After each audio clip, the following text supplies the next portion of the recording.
Hello students. इस video में हम बात करेंगे इक्विवेलेंट कंडक्टेंस के बारे में। इक्विवेलेंट कंडक्टेंस जो है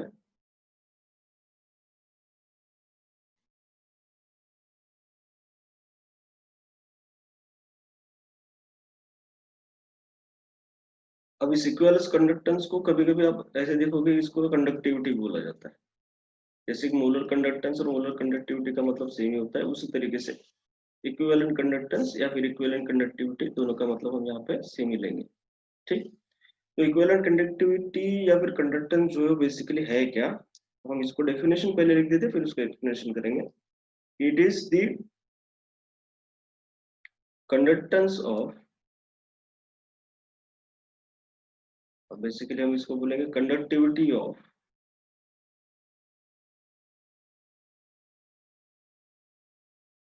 1 gram equivalent of solute in VmL of solution. ठीक है, इसको समझिए। तो हमारे पास 1 ग्राम इक्विवेलेंट कोई अगर सोल्यूट है, ठीक, और उसको हमने VmL पूरे सॉल्यूशन में उसको डाला हुआ है, ठीक है, तो उस टाइम पे वो जो इलेक्ट्रोलाइट हमारा होगा या वो जो हमारा सोल्यूट होगा, उस सोल्यूट का कंडक्टिविटी कितना होगा, that is nothing but the equivalent conductivity. देखो, मोलर कंडक्टिविटी में हमने क्या किया था, मोलर कंडक्टिविटी में हमने बोला था कि इट इज द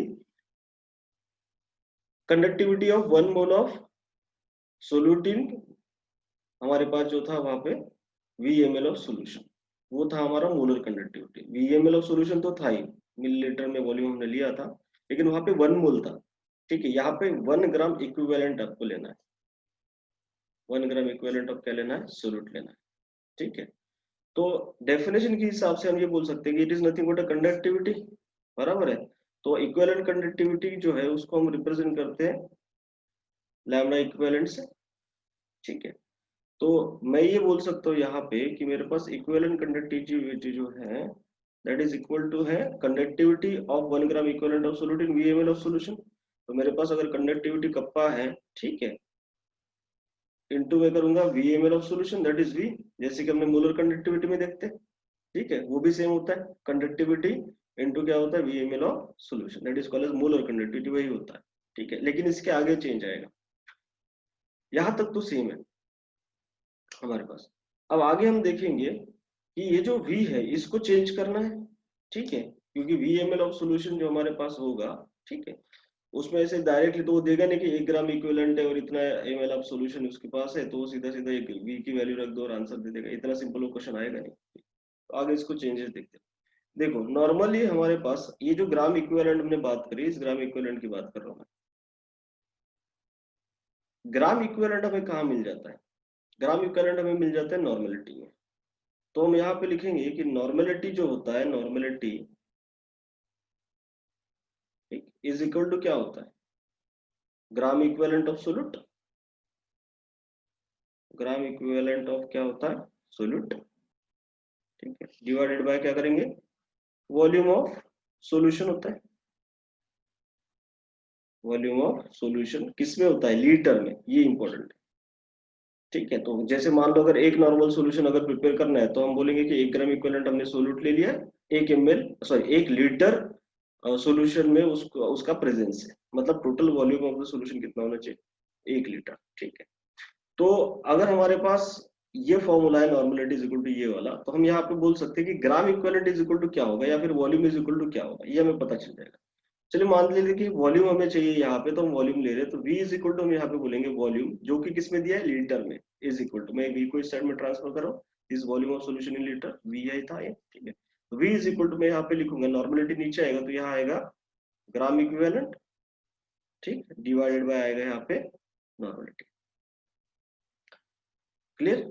अब देखो ये लीटर में है, मान लो अगर आपको वॉल्यूम चाहिए होता है ml में, ठीक है, तो आप इसको 1000 से मल्टीप्लाई करते, तो आपका जो आता है यहाँ पे वो आता ग्राम इक्विवेलेंट डिवाइडेड बाय आता है यहाँ पे नॉर्मलिटी, मल्टीप्लाइड बाय आप कर देते क्या 1000, क्योंकि आपको किस में चाहिए था, वॉल्यूम लीटर में। तो देखो V लीटर में आपको मिल गया, वॉल्यूम लीटर में। अब देखिए यहाँ पे वॉल्यूम लीटर में था ये वाला, हमने कन्वर्ट कर लिया एमएल में, हमें चाहिए था किसमें, एमएल में ही, तो हमें एमएल वाला तो मिल गया, दैट इज इक्वल टू हो गया gram equivalent divided by N into क्या हो गया 1000। तो ये जो VML है इसकी वैल्यू मैं यहाँ पे पुटअप कर सकता हूँ, बराबर है कि? तो दिस वैल्यू ये वाला VML का मैं इस इक्वेशन में पुटअप कर दूंगा, ठीक है। तो मुझे जो इक्वेशन मिलेगा इक्विवेलेंट कंडक्टिविटी का वो हो जाएगा lambda equivalent is equal to kappa into V की वैल्यू में यहाँ पे रख रहा हूँ, क्या होगा यहाँ पे gram equivalent into 1000 divided by N. अब यहाँ पे देखिए ये जो ग्राम इक्विवेलेंट हम लेने वाले हैं वो ग्राम इक्विवेलेंट कितना होना चाहिए, 1 ग्राम इक्विवेलेंट, इसका मतलब ये 1 होगा, ऊपर वाला ग्राम इक्विवेलेंट कितना होगा 1। तो यहाँ पे ये जो आंसर आएगा वो आएगा 1 इंटू आएगा कितना 1000 डिवाइडेड बाय आएगा एन। तो VML की वैल्यू जो हमें मिली वो कितनी मिली 1000 डिवाइडेड बाय एन ही मिली। तो VML की यहाँ पे जो V की वैल्यू है वो हम लिखेंगे यहाँ पे 1000 डिवाइडेड बाय क्या आएगा n। तो अगर आप इसको प्रॉपरली देखोगे तो आपको ऐसा लगेगा कि ये फॉर्मूला ऐसे जैसे हमने लिखा था ना कौन सा मोलर कंडक्टिविटी वाला फॉर्मूला उसके जैसे ही है ना। मोलर कंडक्टिविटी का फॉर्मूला हमने क्या लिखा था, lambda m is equal to kappa into हमने किया था क्या 1000, और वहां पे नॉर्मलिटी की जगह पे आई थी मोलरिटी, यही तो था फॉर्मूला उसका, क्लियर है। तो इन दो फॉर्मूले को देखोगे तो चेंज कहाँ पे, बस यहाँ पे नॉर्मलिटी है और यहाँ पे मोलरिटी है, ठीक है। तो इक्विवेलेंट कंडक्टेंस में नीचे नॉर्मलिटी आएगी, मोलर कंडक्टेंस में नीचे जो है वो क्या आएगा मोलरिटी आएगा, ठीक है, यहाँ तक ठीक है। तो आगे अगर हम देखेंगे इनका रिलेशन कि भाई इक्विवेलेंट कंडक्टिविटी और मोलर कंडक्टिविटी में रिलेशन क्या बनता है, तो अगर आप इन दो फॉर्मूलों को प्रॉपरली देखोगे तो आपको ये पता चलेगा कि कप्पा इंटू 1000 तो दोनों जगह पे सेम है। तो मैं इन दो फॉर्मूलों को लेके ऐसे लिख सकता हूँ कि मेरे पास लैम्डा इक्विवेलेंट जो है और इसको मैं n से अगर मल्टीप्लाई करूँ तो यहाँ पे n आएगा, ठीक है, इज इक्वल टू क्या मिलेगा मुझे कप्पा इंटू 1000, ठीक है। उसी तरीके से मैं इसको देखूंगा तो मुझे यहाँ पे मिलेगा ये वाला मोलर कंडक्टिविटी इंटू यहाँ पे करेंगे मोलरिटी m को इधर भेज दिया तो यहाँ पे आएगा कितना कप्पा इंटू फिर से आया क्या 1000। तो ये राइट हैंड साइड सेम है, इसका मतलब लेफ्ट हैंड साइड सेम होगा, तो हम यहाँ पे लिखेंगे equivalent conductivity into normality is equal to molar conductivity into molarity, ठीक, यहां तक। अब देखो मोलरिटी का मतलब क्या होता है, मोलरिटी का मतलब क्या होता है, मोलरिटी का मतलब हम क्या लेते हैं, मोलरिटी इज इक्वल टू हम नॉर्मलिटी डिवाइडेड बाय क्या करते हैं यहाँ पे एन फैक्टर, डिवाइडेड बाय क्या करते हैं एन फैक्टर। अब एन फैक्टर कुछ भी हो सकता है आपके हिसाब से, ये वैलेंसी हो सकता है, ठीक है। ये यहाँ पे अगर एसिड है तो उसकी बेसिसिटी हो सकती है और बेस है तो उसकी एसिडिटी हो सकती है, या फिर आपके पास कोई अगर आयन प्रेजेंट है जहाँ पे ऑक्सीडेशन रिडक्शन रिएक्शन हो रही है तो उसमें उसका ऑक्सीडेशन नंबर में कितना चेंज हो रहा है या फिर इलेक्ट्रॉन का इन्वॉल्वमेंट कितना है वो हो जाएगा एन का नंबर, ठीक है। तो ये होता है, तो मैं एम की जगह पे मोलरिटी की जगह पे क्या लिख सकता हूँ नॉर्मलिटी अपॉन एन। तो ये जो इक्वेशन है वो हो जाएगा यहाँ पे equivalent conductivity into normality is equal to molar conductivity into यहाँ पे मैं लिखूंगा n by n where n is the n factor and n is normality। तो ये यहाँ पे जो नॉर्मलिटी है और ये यहाँ पे जो नॉर्मलिटी है वो क्या हो जाएगी कैंसल एक ही सॉल्यूशन के लिए, ठीक है। फिर हमारे पास मिलेगा equivalent conductivity is equal to molar conductivity by n factor. तो हम यहाँ पे इन जनरल बोल सकते हैं इसको कि molar conductivity is nothing but the n into equivalent conductivity, n is n हमारा स्मॉल जो है n वो n फैक्टर है। अब मान लो कि n फैक्टर आ गया 1 तो molar conductivity is equal to equivalent conductivity होगी। जैसे फॉर एग्जांपल मैं बता सकता हूँ कि अगर आपके पास ऐसे बोल दिया गया कि molar conductivity of HCl solution जो है, molar conductivity of HCl solution जो है वो यहाँ पे दिया है पाई एम दिया है, तो उसकी इक्विवेलेंट कंडक्टिविटी कितनी होगी। तो हम देखेंगे कि भाई HCl जो है दो ही आयन में डिसोसिएट होता है H प्लस और किसमें Cl माइनस। तो पॉजिटिव चार्ज देखो या निगेटिव चार्ज देखो आपको पता चलेगा इलेक्ट्रॉन कितना इन्वॉल्व होगा 1, या फिर इसकी वैलेंसी जो आएगी वो कितनी आएगी 1 आएगी। तो एन फैक्टर हमारा 1 हो जाएगा, तो यहाँ पे हम बोलेंगे कि molar conductivity is equal to क्या हो जाएगा इक्विवेलेंट कंडक्टिविटी। यहाँ पे molar conductivity is equal to क्या होगा इक्विवेलेंट कंडक्टिविटी होगा, क्योंकि n इज इक्वल टू कितना है 1। मान लो n इज इक्वल टू अगर 2 होता n इज इक्वल टू क्या होता है 2, तो n इज इक्वल टू 2, तो यहाँ पे 2 रख देते, तो यहाँ पे molar conductivity is equal to हो जाता 2 इंटू हमारा इक्विवेलेंट कंडक्टिविटी। ठीक है, तो n के ऊपर डिपेंड है कि हमारा molar conductivity is equal to equivalent conductivity कितने टाइम्स होगा, इक्वल टू होगा, सेम ही होगा, या उससे ज्यादा भी होगा। ठीक है ना, तो ये हुआ हमारा किसके बारे में, इक्विवेलेंट कंडक्टिविटी के बारे में। हमने यहाँ पे रिलेशन भी उसका देख लिया है। अब इसका यूनिट की बात करते हैं, है ना, कि इसका इस इक्विवेलेंट कंडक्टिविटी का जो है यूनिट क्या होगा। तो इक्विवेलेंट कंडक्टिविटी का फॉर्मूला हमारे पास है, equivalent conductivity is equal to kappa into हम 1000 लिखे थे यहाँ पे, डिवाइडेड बाय क्या लिखा था, नॉर्मलिटी। अब आपको पता है कि यहाँ पे कप्पा मतलब क्या है, हमारा कंडक्टिविटी है सॉल्यूशन का। तो कंडक्टिविटी का हमारा जो यूनिट होता है, मैं यूनिट लिख रहा हूँ, इसका यूनिट क्या होता है, इसका सीमेंस सेंटीमीटर इनवर्स, इसको हम लिखते हैं क्या, सीमेंस सेंटीमीटर इनवर्स लिखते हैं। ठीक है, इनटू हमारे पास 1000 है, वो तो नंबर है हमारे पास। नीचे क्या दिया हुआ है, नॉर्मलिटी। नॉर्मलिटी हम क्या कैसे लिखते हैं, ग्राम इक्विवेलेंट, ग्राम इक्विवेलेंट डिवाइडेड बाय क्या लिखते हैं, वॉल्यूम इन लीटर। अगर उसको एमएल में कन्वर्ट करते तो उसको कैसे लिखते हैं, 1 लीटर वॉल्यूम जो हमारे पास, सेंटीमीटर क्यूब लिखते हैं। जितना भी होगा तो सेंटीमीटर क्या आएगा, क्यूब में आएगा। ये सेंटीमीटर क्यूब अगर ऊपर चला जाएगा तो फाइनली जो यहाँ पे यूनिट बनेगा वो आएगा सीमेंस। अब सेंटीमीटर इनवर्स था, ये सेंटीमीटर क्यूब ऊपर चला जाएगा तो ये सेंटीमीटर क्या हो जाएगा, स्क्वायर, और बचेगा नीचे क्या, ग्राम इक्विवेलेंट। तो मैं इसको ग्राम इक्विवेलेंट को ऊपर ले रहा हूँ, और ये हो जाएगा यहाँ पे ग्राम इक्विवेलेंट का inverse, and this is the unit of equivalent conductivity. ठीक है, अब सीमेंस का मतलब आपको ये भी होता है ओम इनवर्स, ठीक है कि नहीं।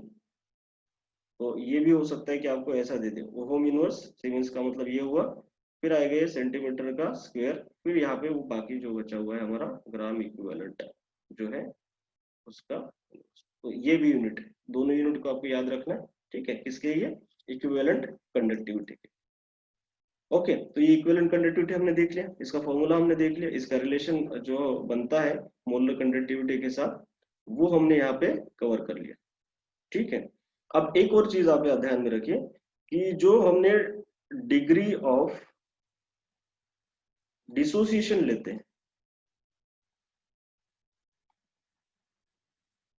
ठीक है, डीओडी जिसको बोलते हैं, हमारा क्या होता है हमेशा अल्फा। ठीक है, तो ये जो डिग्री ऑफ डिसोसिएशन होता है दैट इज इक्वल टू होगा equivalent conductivity divided by limiting equivalent conductivity, lambda naught equivalent. Not का मतलब यहाँ पे क्या होता है, लिमिटिंग वाला, मतलब एट इनफाइनाइट डायल्यूशन।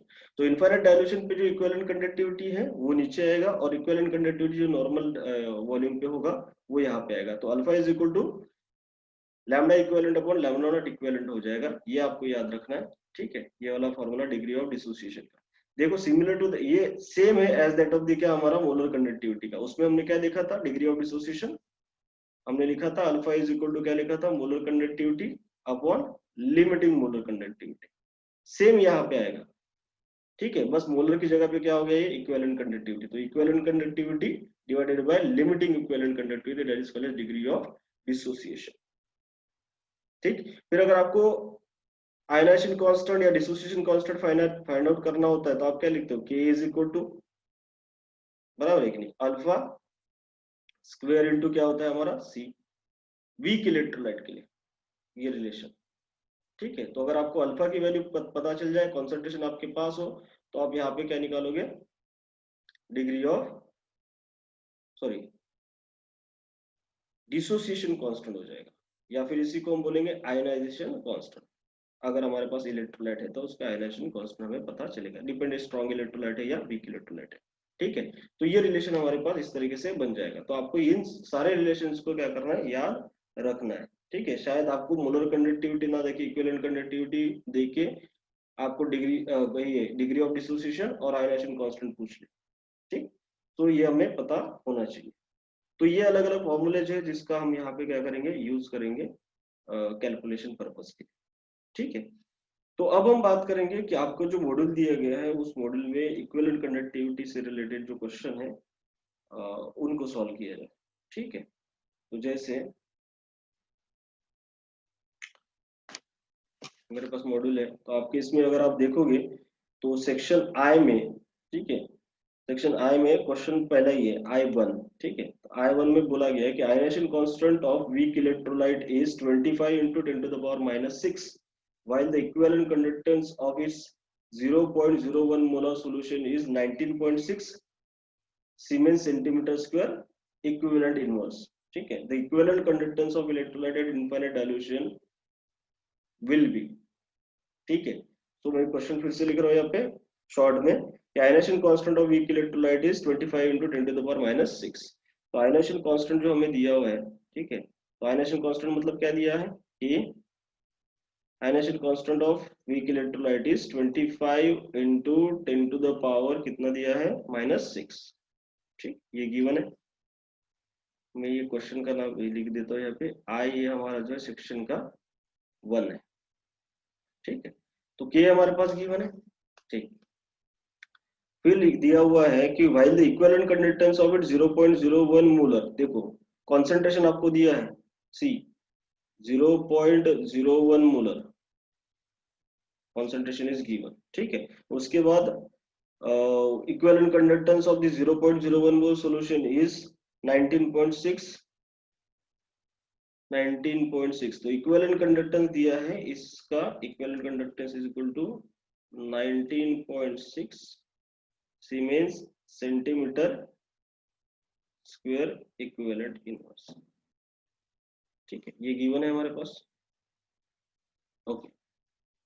उसके बाद में वो पूछ रहा है equivalent conductance of electrolyte eight infinite dilution. मतलब क्वेश्चन मतलब पूछा ये है कि equivalent conductance eight infinite dilution पूछा है, मतलब हमारा लैम्डा नॉट पूछा है, इसको बताना है हमें कितना आएगा, बराबर है, ठीक। अब आपको देखोगे प्रॉपर्ली तो आपको के दिया है, ठीक है, और फिर आपको इक्विवेलेंट कंडक्टेंस दिया है और निकालना आपको लिमिटिंग इक्विवेलेंट कंडक्टेंस, ठीक है।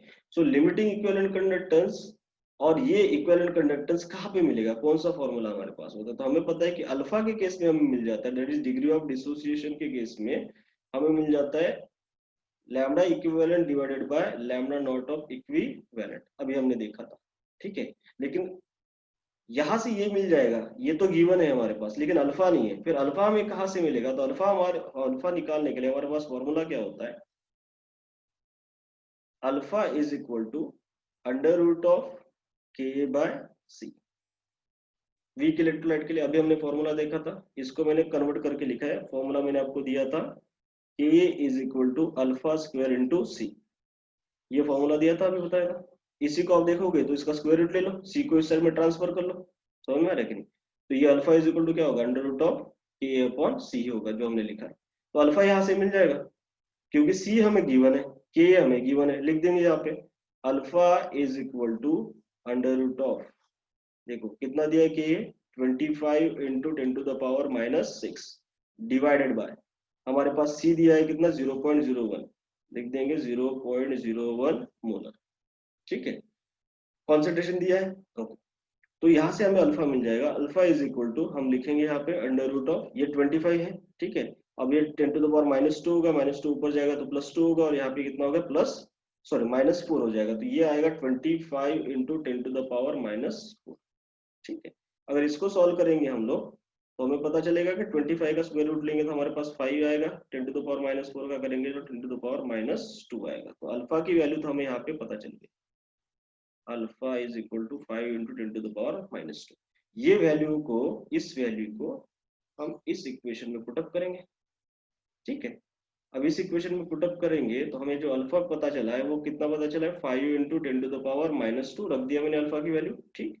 इज इक्वल टू यहाँ पे इक्विवेलेंट कंडक्टेंस मुझे दिया है 19 पॉइंट कितना दिया है 6, ठीक है। और मुझे निकालना क्या है, लिमिटिंग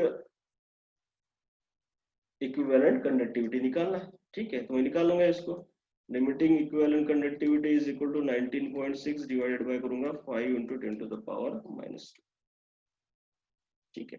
इसको अगर आप सॉल्व करोगे -2 ऊपर चला जाएगा, नीचे 5 आएगा, बराबर है कि नहीं, ये +2 हो जाएगा यहाँ पे, ठीक है। और 19.6 डिवाइडेड बाय 5 अगर आप करोगे और इंटू 10 to the power 2 करोगे तो आपका आंसर जो आएगा वो 392 आएगा, कितना आएगा 392। और इक्विवेलेंट कंडक्टेंस का यूनिट जो होता है वो तो आपको पता ही है, ठीक है ना। इक्विवेलेंट कंडक्टेंस का यूनिट कितना है, siemens centimetre square equivalent inverse. So that is our limiting equivalent conductivity.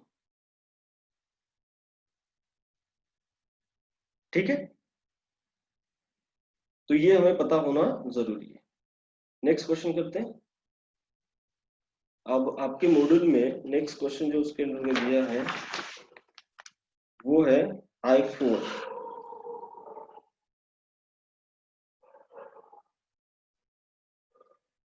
I1 हमने देखा था, I4 दिया इक्विवेलेंट कंडक्टिविटी से रिलेटेड।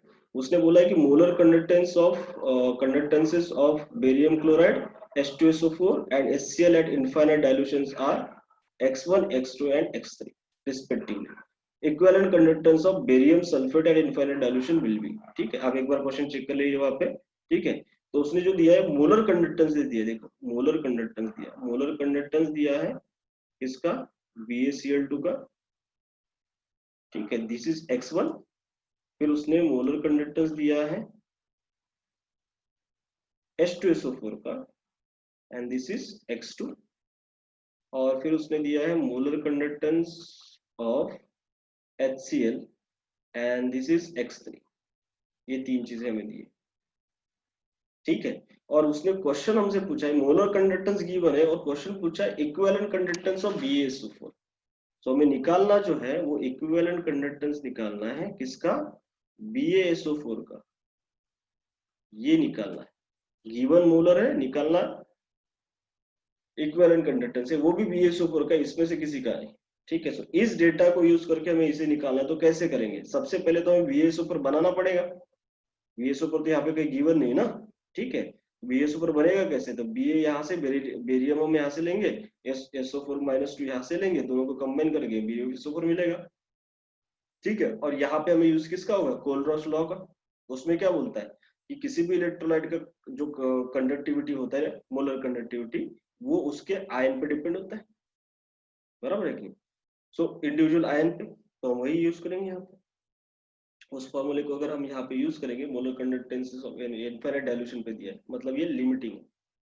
मोलर कंडक्टेंस और इनफाइनाइट डाइल्यूशन दिया हुआ है। ठीक है, तो equivalent conductance of infinite dilution, तो ये भी नॉट है। ठीक है, सो कोलरॉस लॉ में हमें जो बोलता है वो क्या बोलता है कि लिमिटिंग मोलर कंडक्टिविटी किसी भी इलेक्ट्रोलाइट का उसके इंडिविजुअल आयन पे डिपेंड होता है। ठीक है, तो हमें बनाना क्या है, BaSO4 बनाना है। पहले BaSO4 बना लेते हैं। सबसे पहले आप BaSO4 बना लीजिए, सोल्यूशन हम इसका कर रहे हैं, सॉल्व कर रहे हैं। सबसे पहले BaSO4 बनाना है, तो BaSO4 मतलब लैम्डा नॉट ऑफ क्या लोगे आप, मोलर कंडक्टिविटी पहले निकालोगे BaSO4 का। मोलर कंडक्टिविटी निकालो क्योंकि गिवन ही मोलर कंडक्टिविटी है, बाद में हम इक्विवेलेंट कंडक्टिविटी को देखेंगे। ठीक है, तो लैम्डा नॉट ऑफ BaSO4 हमारे पास है। अब BaSO4 आपको कहाँ से मिले, देखो कोलरॉस लॉ जब मैंने एक्सप्लेन किया था आपको, तो बोला था कि जो आपको चाहिए उसको ऐड करिए, बाकी जिसको माइनस करिए। तो आपको चाहिए क्या, बेरियम चाहिए, आपको क्या चाहिए, SO4-2 चाहिए, तो बेरियम आपको यहाँ से मिलेगा, SO4-2 यहाँ से मिलेगा, तो इन दोनों को सीधा सीधा ऐड कर दीजिए। ठीक है, तो आप यहाँ पे लिख दीजिए lambda naught of BaCl2 plus आप यहाँ पे लिख दीजिए लैम्डा नॉट जो हमारे पास है मोलर कंडक्टिविटी किसका, H2SO4 का, ये लिख दीजिए। ठीक है, अब देखो यहाँ से Ba मिल गया, यहाँ से SO4 मिल गया। अब हमें ये Cl2 और H2 नहीं चाहिए, मतलब एक्चुअली दो HCl हमें नहीं चाहिए। HCl यहाँ पे गिवन है लेकिन एक ही दिया है, तो हमें कितने चाहिए, दो HCl चाहिए। तो हम यहाँ पे माइनस उसको करेंगे क्योंकि इसको निकालना है, तो -2 इंटू करेंगे limiting molar conductivity of HCl, ये हमें करना पड़ेगा।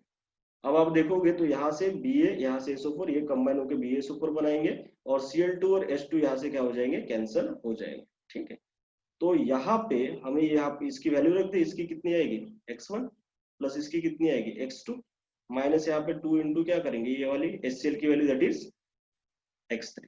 तो हमें यहाँ पे क्या मिल गया, limiting molar conductivity of barium sulphate मिल गया। हाँ, लेकिन हमें इक्विवेलेंट कंडक्टिविटी चाहिए। तो हमें रिलेशन तो पता है, अभी हमने देखा था कि भाई यहाँ पे जो मोलर कंडक्टिविटी होती है दैट इज इक्वल टू, हम क्या किया था अभी हमने देखा था, molar conductivity is equal to N into equivalent conductivity. देखा था ना हमने, molar conductivity is equal to क्या देखा था हमने, n इंटू इक्विवेलेंट कंडक्टिविटी, ये हमारे पास फॉर्मूला था, देखा था हमने अभी। ठीक है, अब यहाँ पे क्या है, आपको लिमिटिंग मोलर कंडक्टिविटी BaSO4 का मिला है ना, ठीक है, तो ये मिला है आपको, आपको निकालना क्या है, इक्विवेलेंट, लेकिन उसके लिए आपको n का पता होना जरूरी है। n का पता हम कैसे करेंगे, तो मैंने आपको कहा था कि सॉल्ट अगर आपके पास दिया है, ये देखो सॉल्ट ही है BaSO4, आयोनिक कंपाउंड अगर आपके पास है तो उसको 2 टुकड़े कर दो, आपको पता चलेगा क्या मिलेगा, आपको Ba+2 SO4 क्या मिलेगा -2, किसी भी चीज को पकड़ लो, माइनस को पकड़ लो, +2 को पकड़ लो, यहाँ पे +2 आया मतलब आप n इज इक्वल टू क्या ले लीजिए 2। जैसे अगर मैंने HCl का एग्जांपल दिया था, तो HCl 2 हिस्सों में टूटता है, H प्लस और Cl माइनस, इसका मतलब n की वैल्यू कितना लेना है, यहाँ पे +1 है करके 1 ले लीजिए इसको। तो Ba+2 की वैल्यू, अगर हमारे पास Ba+2 है तो +2 को कंसिडर करके n की वैल्यू कितना लीजिए 2, तो n की वैल्यू में 2 पता चली, और यहाँ पे हमारे पास लिमिटिंग मोलर कंडक्टिविटी तो है, लिमिटिंग मोलर कंडक्टिविटी हमारे पास कितना है, लिखेंगे हम यहाँ पे x1 प्लस क्या है, x2 माइनस 2 इंटू x3 है, that is equal to n की वैल्यू हमारे पास कितना है, यहाँ पे अभी है 2, इंटू हमें निकालना क्या है, लिमिटिंग इक्विवेलेंट कंडक्टिविटी, तो हमारे पास लिमिटिंग इक्विवेलेंट कंडक्टिविटी जो होगी ये दैट इज इक्वल टू होगा x1 plus x2 minus 2 into x3 divided by आएगा 2, ये हमारा आंसर हो जाएगा, ये हमारा क्या होगा आंसर। तो जैसे अब देखो यहाँ पे एक और चीज एडिशनल बता देता हूँ, ये तो हमने देखा था लिमिटिंग मोलर कंडक्टिविटी के बारे में, अगर आपको किसी सब्सटेंस का, मान लो ये सारे के सारे इक्विवेलेंट कंडक्टिविटी दिया होता कि भाई equivalent conductivity of BaCl2, limiting equivalent conductivity of H2SO4 and limiting equivalent conductivity of HCl, ये तीनों दिया होता और आपको पूछ लिया होता limiting equivalent conductivity of BaSO4, तो आप ऐसे ही लिखते, ये जो हमने लिखा है सेम, इसमें कोई चेंज नहीं होगा, क्योंकि लिमिटिंग इक्विवेलेंट कंडक्टिविटी और लिमिटिंग मोलर कंडक्टिविटी में कंट्रीब्यूशन इंडिविजुअल आयन का होता है, तो वहां पे भी कोलरॉस लॉ एप्लीकेबल होगा, भले वो मोलर कंडक्टिविटी हो या इक्विवेलेंट कंडक्टिविटी हो लिमिटिंग वाला, समझ में आ रहा है। तो आपको ये ऐसे दिया होता तो आप फिर भी आप ऐसे ही इक्वेशन को लिख के लिमिटिंग इक्विवेलेंट कंडक्टिविटी निकाल लेते BaSO4 का, तो वहां पे मैं बता देता हूँ कि limiting equivalent conductivity of BaSO4 जो हो जाता, अगर ये सारा गिवन होता इस टर्म्स में, जैसे इक्विवेलेंट के टर्म्स में, तो दैट इज इक्वल टू हो जाता है यहाँ पे limiting equivalent conductivity of BaCl2 plus limiting equivalent conductivity of हमारा H2SO4 माइनस आ जाता limiting 2 into limiting equivalent conductivity of HCl। तो अगर इक्विवेलेंट कंडक्टिविटी तीनों का दिया होता और निकालना इक्विवेलेंट कंडक्टिविटी, तो सीधा सीधा हम यही प्रोसेस को फॉलो कर लेते हैं, ठीक है। अदरवाइज अगर आपको molar conduct limiting molar conductivity दिया और लिमिटिंग इक्विवेलेंट कंडक्टिविटी निकालना है, तो पहले लिमिटिंग मोलर कंडक्टिविटी निकाल लीजिए जो भी सब्सटेंस का आपको बनाना है, और उसका कोरिलेशन इस फॉर्मूले से करके आपका लिमिटिंग इक्विवेलेंट कंडक्टिविटी आप निकाल लीजिए, ठीक है। तो ये मॉडल में क्वेश्चन जो दिया था इक्विवेलेंट कंडक्टिविटी से रिलेटेड, ठीक। एक दो क्वेश्चन जो है मॉडल के अलावा भी मेरे पास है जो मैं आपको बताना चाहूंगा, क्योंकि वो डिफरेंट है ना, सेम सेम टाइप के हम क्वेश्चन नहीं करें, डिफरेंट टाइप का मैं क्वेश्चन आपको बता रहा हूँ, ठीक है। जैसे मेरे पास क्वेश्चन है अभी, क्योंकि इससे फॉर्मूला भी आपको थोड़ा सा पता चल जाएगा क्या है करके। जैसे क्वेश्चन गिवन है कि limiting molar conductivities of HCl, sodium acetate and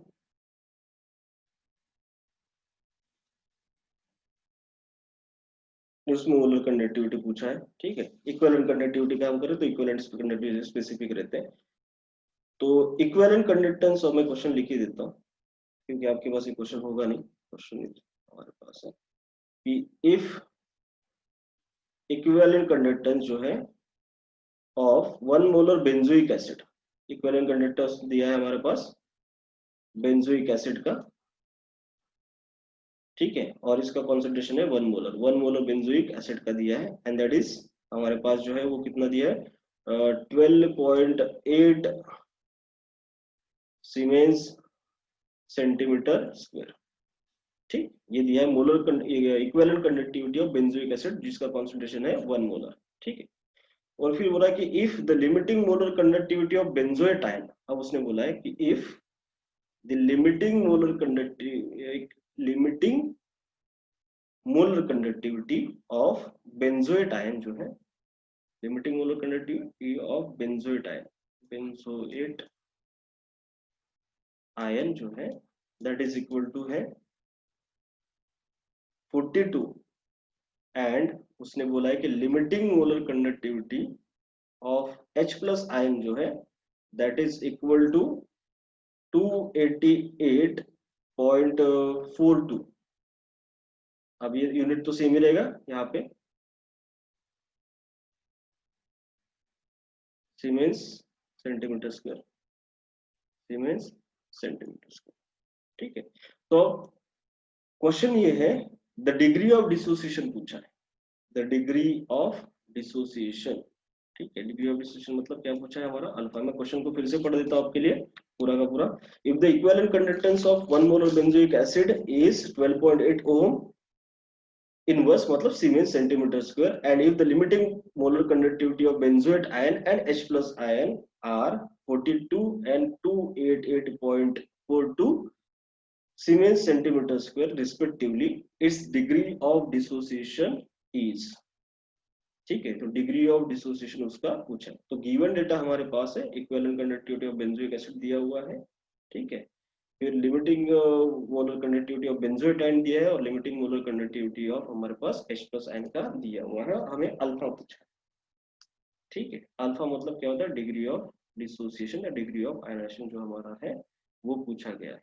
अब अल्फा को निकालने के लिए हमें बताए, देखो सबसे पहले तो अल्फा को अगर निकालना होता है तो हमारे पास दो फॉर्मूले, या तो हम मोलर कंडक्टिविटी ले ले अपॉन लिमिटिंग मोलर कंडक्टिविटी निकाल ले, या फिर इक्विवेलेंट कंडक्टिविटी ले ले डिवाइडेड बाय क्या कर ले, लिमिटिंग इक्विवेलेंट कंडक्टिविटी। अभी हमने देखा था।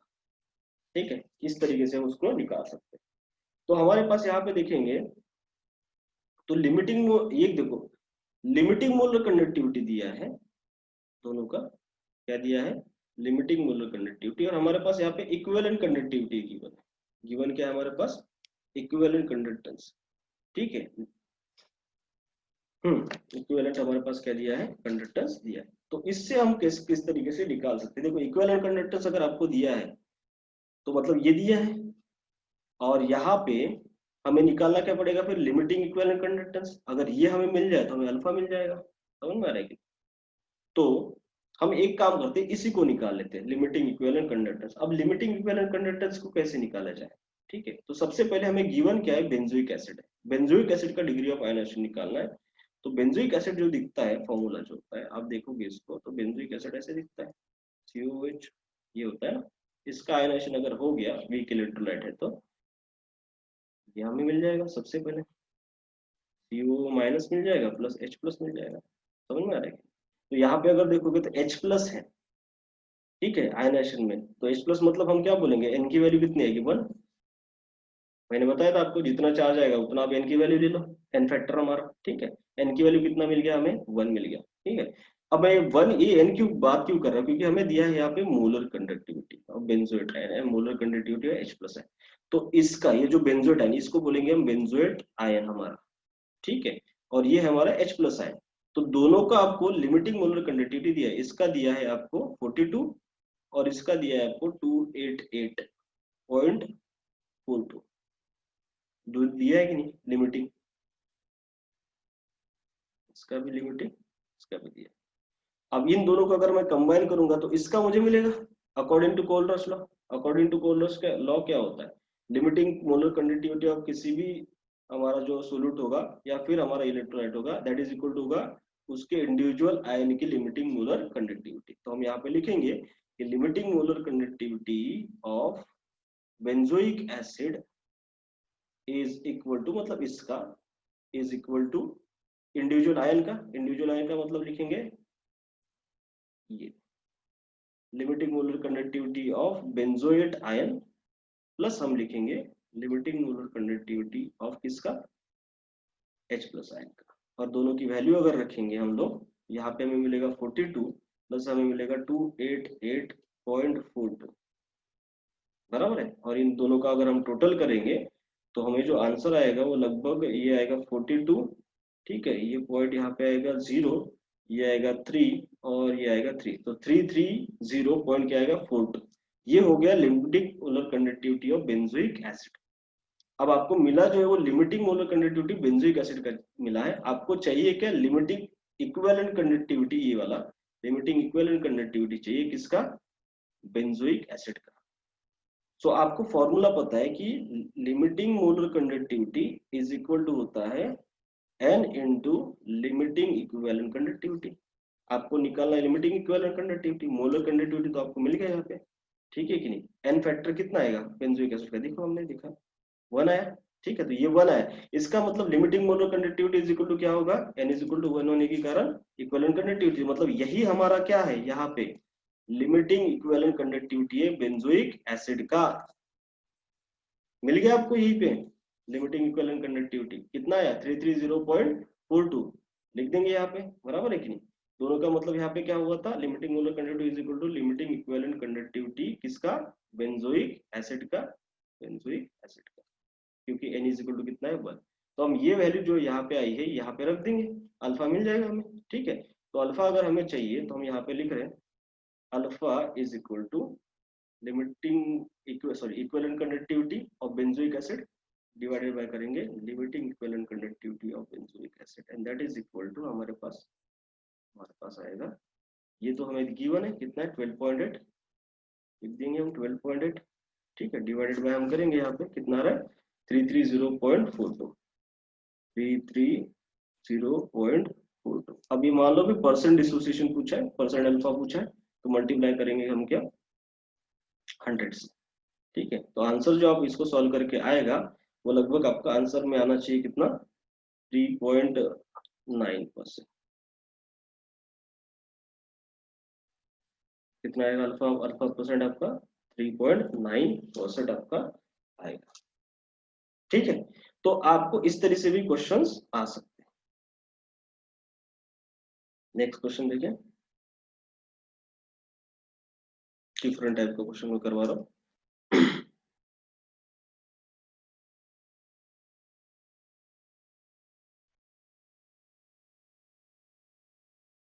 क्वेश्चन ये दिया है यहाँ पे कि which of the following expressions correctly represents the equivalent conductance at infinite dilution of Al2SO4 by 3, given that limiting molar conductivity of Al plus 3 and limiting molar conductivity of SO4 minus 2 are, sorry, these are equivalent conductance at infinite dilution of respective, and इसमें question फिर से पढ़ रहा हूँ, which of the following expressions correctly represents the equivalent conductance of in conductance at infinite dilution of, which of the following expressions correctly represents, मैं question इसलिए लिख रहा हूं ताकि आपको एक रिलेशन और पता चले, ठीक है। Represents the equivalent conductance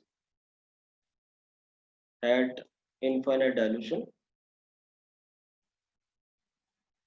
infinite dilution of Al, aluminium sulphate है Al2SO4 by 3, ठीक है। given that limiting molar conductivity जो दिया है, मतलब यहाँ पे Al plus 3 और given that lambda not Al plus 3 and lambda not SO4 minus 2 are the limiting molar conductivities of Al plus 3 and SO4 minus 2. These are limiting molar, so limiting equivalent conductivities of Al plus 3 and SO4 minus 2. ये question है। So which of the following expression correctly represents the equivalent conductance at infinite dilution of Al2SO3, ठीक है। given that Al plus 3 और SO4 minus 2 का जो यहाँ पे conductance दिया है that is nothing but the equivalent conductance of Al plus 3 and SO4, तो ये Al plus 3 का यहाँ पे equivalent conductance है और ये SO4 minus 2 का equivalent conductance है, ठीक है। तो अगर आपको ऐसा दिया है कि बोला गया है कि ये Al+3 का इक्विवेलेंट कंडक्टेंस है और ये SO4-2 का इक्विवेलेंट कंडक्टेंस है, तो Al2SO4-3 का इक्विवेलेंट कंडक्टेंस क्या होगा इनफाइनाइट डाइल्यूशन पे? वही बोला ना, current represents equivalent conductance of eight infinite dilution of Al2SO4/3 का कितना होगा। तो कुछ नहीं करना है, जो आपको दिया है तो आप लिखेंगे कि equivalent conductance, limiting equivalent conductance of Al2SO4/3 is equal to, अगर आयन का बोला है कि ये इसका है Al+3 का और ये SO4-2 का, तो जस्ट दोनों को ऐड कर दीजिए। आप लिखोगे limiting molar conductivity of Al+3 plus आप लिखोगे limiting molar conductivity of SO4-2, बस।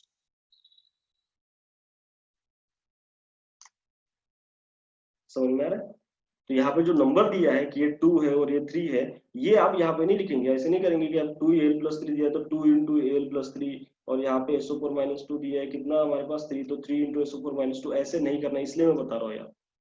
ठीक है, अगर आपको आयन का डायरेक्टली लिमिटिंग मोलर कंडक्टिविटी दिया है तो सीधा सीधा आप उसी को लिखेंगे, वहां पे किसी भी चीज को मल्टीप्लाई नहीं करेंगे, ना Al+3 को, ना SO4-2 को, ना यहाँ पे 2 आता, ना यहाँ पे 3 आता।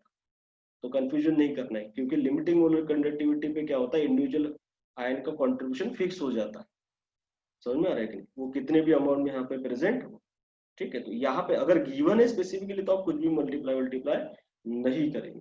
ठीक है, तो आंसर आपका सीधा सीधा यही आ जाएगा Al+3, और यहाँ पे लिमिटिंग मोलर कंडक्टिविटी ऑफ हमारे पास क्या आ जाएगा SO4-2। अगर गलती से ऐसे दिया होता यहाँ पे 2 × limiting molar conductivity of Al+3 plus यहाँ पे 3 × यहाँ पे limiting molar conductivity of SO4-2, तो ये यहाँ पे आपको गलत हो जाएगा, ये ऐसे नहीं लेना है। ठीक है, नहीं तो आप लोगे कि इंडिविजुअल आयन 2 और 3 दिया तो ऐसे लेंगे। ठीक, इसलिए मैंने ये क्वेश्चन को स्पेसिफिकली बताया। ओके, सो ये कुछ क्वेश्चन है जो इक्विवेलेंट कंडक्टिविटी से रिलेटेड यहाँ पे पूछे जाते हैं। ठीक, थैंक यू।